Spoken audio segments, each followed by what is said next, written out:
The Brave Rabbit and the Lost Kitten.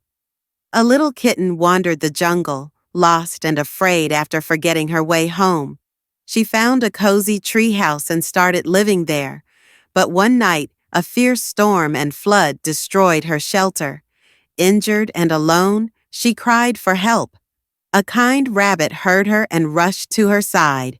He bandaged her wound, gave her water, and let her rest.